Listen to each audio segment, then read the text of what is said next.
Good evening. Namaste. Divine within me recognize and honors the divine within you, for truly we are one. So we come together tonight in this oneness to feel and to sense and to know the truth of who we are. That we are that divine in manifestation. And so I just invite you to sit back and open your whole being, for this is a blessed time. It's a time for you to feel the glory and to release all of that no longer serves you. So I hope you receive the blessings here tonight. We'll start with our gong with 3 sounds. With each one, I just invite you to just move into that inner space and become here in the now. So here we go.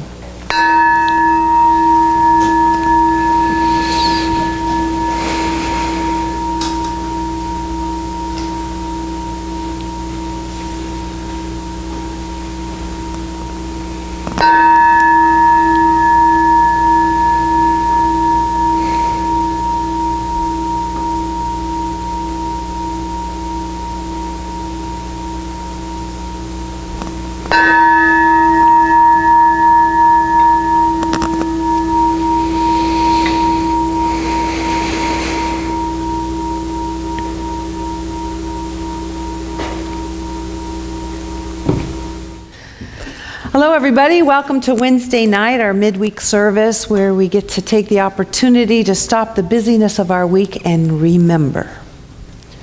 Remember the truth of who we are, remember those spiritual principles, remember to stop and to acknowledge and to be one with that beautiful presence that is always present, that's always flowing, that peace that's always there, that love that passes all understanding, all the abundance, the wholeness, and all that we are. Sometimes we forget that it's right here in each and every moment.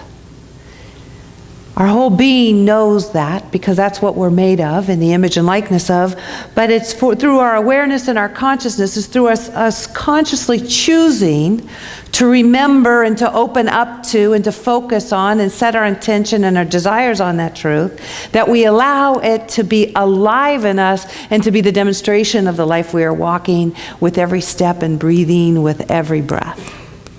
And so we're continuing on this year. Actually, we're following along with a powerful book by the Shanti Christo Foundation, and it's called The Way of Mastery, which is kind of a leading edge book with that kind of encompasses the teaching of all of our great masters and teachers, past and present.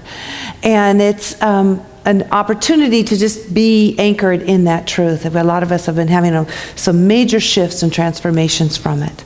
Tonight we're working on lesson 11 and 12, which is the end of one of the sections. There are 3 sections: the way of the heart, the way of transformation, and the way of knowing. And the way of the heart, each of them is about 12 chapters. And so this is finishing up tonight. We're talking about 11 and 12, which is really kind of a recap of the first 12 chapters. But it's an opportunity before we leave the way of the heart, before we step into the way of transformation. It's an opportunity for us to prepare the soil.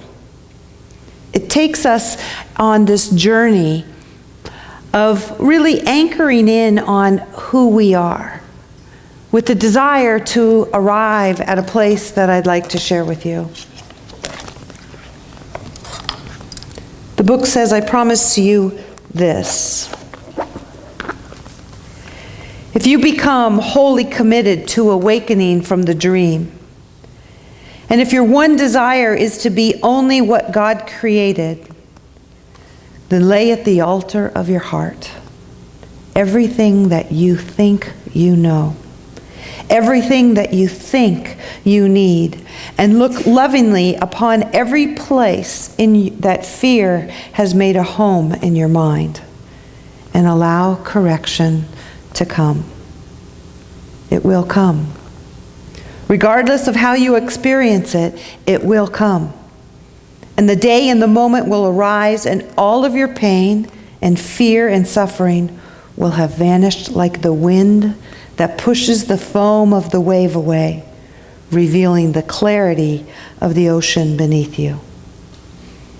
In your heart, you will smile gently, regardless of the circumstances in which you find yourself.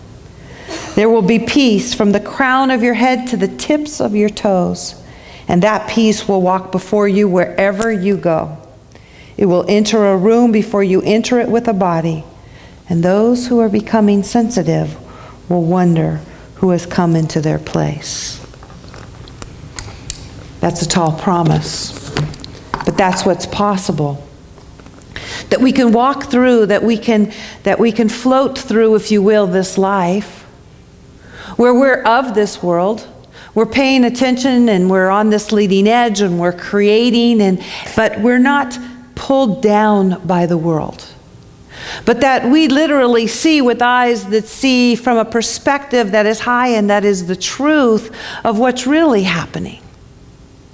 As we follow along on this journey, we prepare the soil by going within and looking at those beliefs that no longer serve us, listening with that inner guidance to those times when we're not feeling good or we're feeling anxious or something's not working, and we delve in to kind of see what might be going on, whether it's physical or emotional, whatever it is, with the striving towards and knowing that perfection is who and what I am, that feeling good is feeling God, and I'm made in that image and likeness thereof. So it's a simple alignment for each of us to move into that flow or that feeling of feeling good.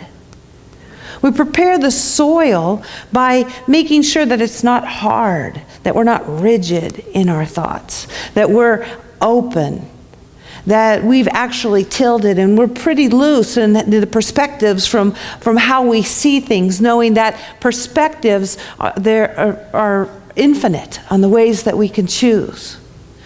We don't pull the challenges of our life by pulling them by the leaves on the top, but we dig down and we find the roots of things, and we find it by knowing God and knowing love and knowing grace and allowing God to do the work.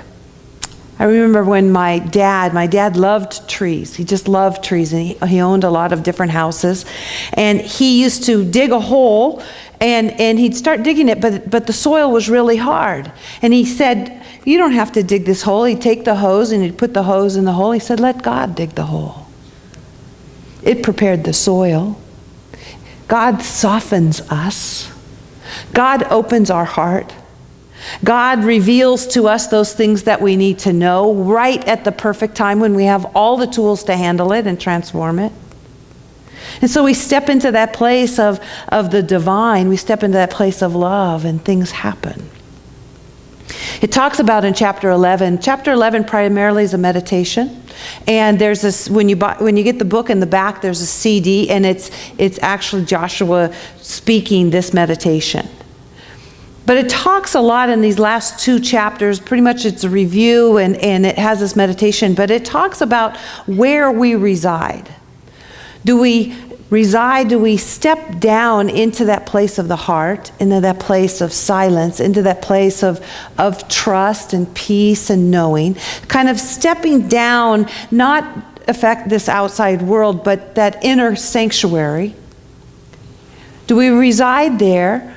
And then we observe what's happening up above us, which are the thoughts that are going back and forth and all the different manifestations and all the things that are happening. So it talks about descending down into the heart and being in that place of silence and of peace and of grace and listening. And it talks about ascending up into that place of the mind and the body and the world, but bringing with us that which we soaked in, if you will, in our hearts up to our world, so that we don't operate at what's happening at the world level, but we bring our peace to the world. We bring our grace to the world. We bring our truth everywhere that we go. And it talks about ascending and descending up between the heart and the head, and knowing the power of that. Kind of very equivalent to the ocean or a lake. That we know that at the surface of the lake, there's a lot of commotion, the wind's blowing, there's white caps, there's all kinds of things that are going on. But right below the surface, if we just dip down just a little bit below the surface, it's calm and it's peaceful. It reminds me of the ocean. In the ocean, you know, if most of us in Southern California have body surfed or boogie boarded or even surfed at some time or another, you know that when the waves are crashing, when it's so turbulent up top, that if you just go to the very bottom, the waves come and go and all's well, and then you can pop right on up. It's nice and calm down there. That's where you're safe, down below the surface. Speaking of that, we live on the beach. And today was a phenomenal event. It was such a blessing, a phenomenal event. I was preparing a coffee, and we were sitting down we do our meditation and our discussion, and we look out over the ocean. And right as I was getting ready to sit down, up came a whale.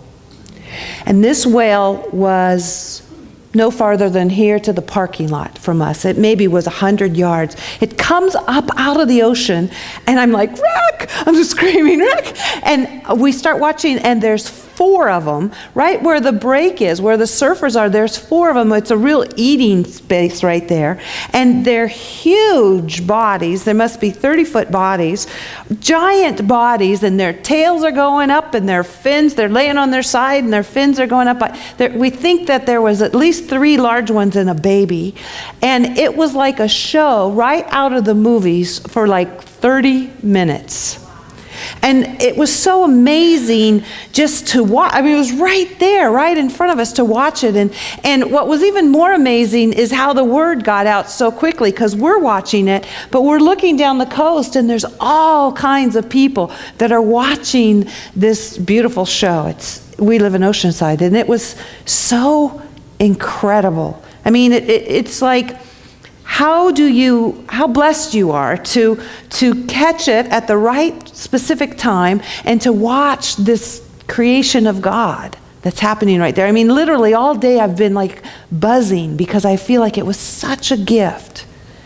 There's so much beauty and there's so much going on. We have a little statement that we say, "Go God," whenever we see great sunsets or see the creation of God. It's like, go God. But it's a perfect example or an alignment of the ease and the grace and the activity and the perfection and all that is happening around us. And it's right there for us to observe. It's beautiful. So it takes you, when you see things like that, it's like life takes you into beauty and gratitude, and it takes you right into that place of the heart. And that's what these first 12 chapters are about. They're about being in the place of the heart. And the very first step of it is about taking back your power. Not giving your power to circumstances, not giving your power to things that are happening outside of you, but realizing that you are the creator, and every experience that comes into your life is a match for where you're at. And by being and accepting that we are the creator, by accepting that and accepting the circumstances and experiences in our life, it gives us the power to shift, to change, and to transform, and to create anything that we want. It steps us out of victimhood. It steps us out of things happening to us and allows us to say that I am the co-creator of that which happens in my world, and I can shift and make new choices. And it says that in the first 2 chapters, and it pounds it home, and it pounds it home, and it pounds it home. It says, you created it, own it. And some of us don't like hearing that, but when we really step into that, and when we accept that in its fullest, then we can transcend it. And if we can't accept it, if we don't believe it, then it just has its way with us and makes muck of our life. But the instant we step into our power of anything, then we have the ability to shift it and transcend it. It talks about forgiveness. That there really is nothing to forgive. Most of the stuff that's happening in us that's kind of making havoc in our life is the relationships we've been with, the things that have happened to us, the things that we're still upset about, and they're just eating away at us inside of us. Life and its injustices. But when it says in there is that we realize that one of the most powerful things we can do is to forgive. But forgiveness is really forgiving nothing outside of ourselves, but forgiving ourselves for choosing that perspective of which to see things. We forgive ourselves. Because we know with all events and all things, there's as many perspectives as there are individuals that can make a choice about what it's about. And so we forgive ourselves for judging somebody. We forgive ourselves for condemning them. We forgive ourselves for making it the things that as big as it is, or the effect that we've allowed it to give our lives. Powerful. It talks about desire, and I think desire is sweet. It stood out for me as it talks about desire is the elixir of life. The elixir of life. It uses the analogy of a rose, of a flower, that it is life that moves up through its stem, life that moves up through it, that brings to it its beautiful flower. But it is that energy, that life activity that moves up through it, which is the elixir of life. It is the joy of life. And so desire is one of those things that's been given to us as a blessing, as a good thing, that as we can create those things that we want, as we sit and think about those things that we want, that actually is focusing in energy. It's actually moving the universe and everything that's necessary for the fulfillment of it. And we do that. It's like we create the vessel from which it can fill up. It's powerful. It talks about the kingdoms, the 5 steps of the kingdom, which is desire and intention, setting our intention, and surrender, which is a powerful principle that we need to understand. Surrender isn't, oh, well, I give up, I'm going to just let it happen to me. Surrender is releasing resistance. It's a form of acceptance, accepting what is happening before me and knowing that we have the power to shift it and to change it. Powerful principles. And then it moves up into the principle of love. And I liked what it had to say about that, because that's the activity that we can place on all things to make these shifts happen. That's the activity that we give to the soil to transform.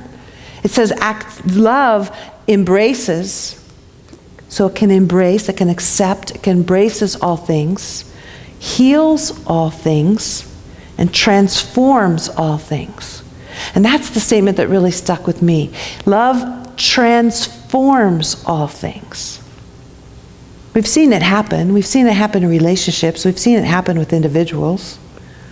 Where I know with my kids, we've had these periods and times where it's been, me unhappy with their actions and they're unhappy back and forth, particularly in teenage years, and me telling them what to do and them fighting and resisting, until I step into that point of really realizing that you can't fight somebody into their connection with God or into their good, that you love them into it. So when we love them and we tell them they have the power within them, we tell them we believe in them, we tell them that it's going to work out, we tell them that they're smart and there's intelligence, tell them that they don't have to do it alone, these kids transform. Everything transforms. Not only do they transform, their whole world transforms, my world transforms, everything transforms. Strictly from the aspect of love. Love is the most powerful activity that we have in an abundance, at an infinite supply, that we can spread all over and give to every situation and all things, and watch them literally shift, change, and transform from wherever they are. The most powerful gift and tool that we've been given, love. We've used it, we've all used it as we watch it. Moving on up in the chapters, it talks about that all events are neutral. Another powerful lesson. Again, we get pain and we get dis-ease from judgment. Never can we have a judgment and not have dis-ease within us associated with it. Because it's an energy that's not in the flow. It's not acceptance. It's having to have it our way or see it our way when we judge. And when we talk about all events are neutral, we realize that every event that happens, we give it its value and we give it its power. And it invited us along this way to ask the question, what do we value? Because who we are today and what everybody sees is already showing everybody everything it is that we value. It's right here, it's right in front of us. So when we're pushing against or arguing against or fighting against or mad at the government or mad at any situation, an employer or a kid or a spouse or any situation of life, it's saying that we value judgment. We value resistance. It's saying that I am living in this aspect of my I, just me, and we're not trusting the big grand unfoldment. In fact, we're living at this part of life. We're not living in the grand expansive part of life where we know that there's perfect right action. We know that there's something bigger and grander at work that's changing and transforming things. We know that the intelligence that runs through each and every one of us comes up with great ideas and new inventions and new situations and new solutions to every problem that exists, because that's who and what we are. But we focus on the problem and not on the solution. And as we give our energy and our judgment and we add all of that kind of energy to it, we just perpetuate the pain in us. Because well-being is more powerful than anything else, and well-being will prevail.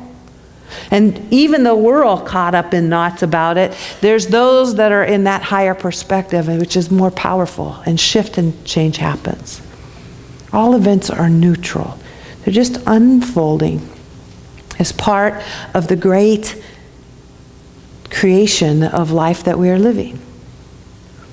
And then it moved last week to what said with ease and without effort. And that's literally the goal, I think, of our spiritual journey. With ease and without effort. The spiritual journey is about peace. Peace of mind. It's about watching everything unfold in our life and not giving our peace away. It's as they read, it's about staying in that place of knowing that all is well. That whatever we need, we'll have whenever we need it. It's all unfolding perfectly. It's about a deep trust in this universe. A deep trust in ourselves. A deep trust in our guidance. In believing and knowing that we'll have whatever we need whenever we have it. It's a trust. And so it says it happens with ease and without effort. What it is it's love. Because when we shift to love, everything happens with ease and without effort. We move to that place of love, our heart opens up, everything starts working all around us, and things start happening. It's powerful. So we look at this tilling, if you will, of these perspectives and these principles and we apply them to all the aspects of our life as we prepare this soil, this fertile soil.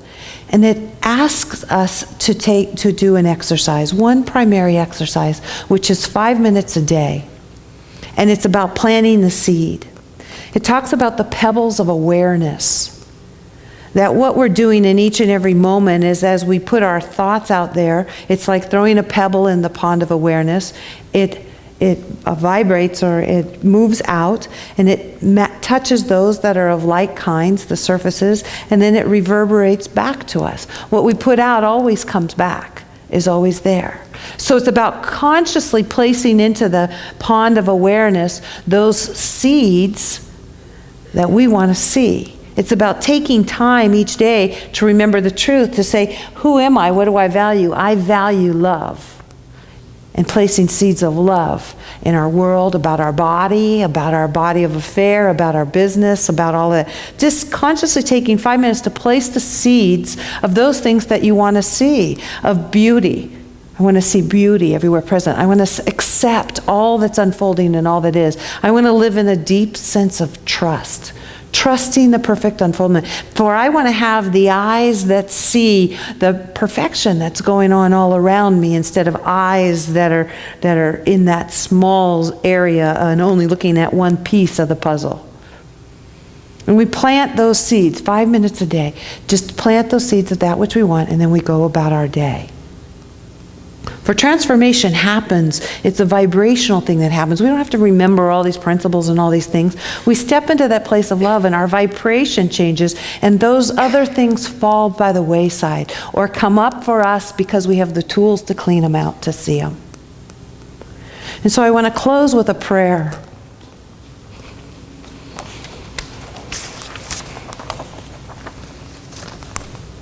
This is from chapter 7. It says, "May God alone dwell within and as this creation that I once thought was myself. May God alone inform each thought and each breath and each choice. May love direct each step. May love transform this journey through time, that in time I might truly know the reality of eternity, the sanctity of peace, and the holiness of intimacy, and the joy of God's love prior to every breath, and indeed even prior to every thought that arises in my mind.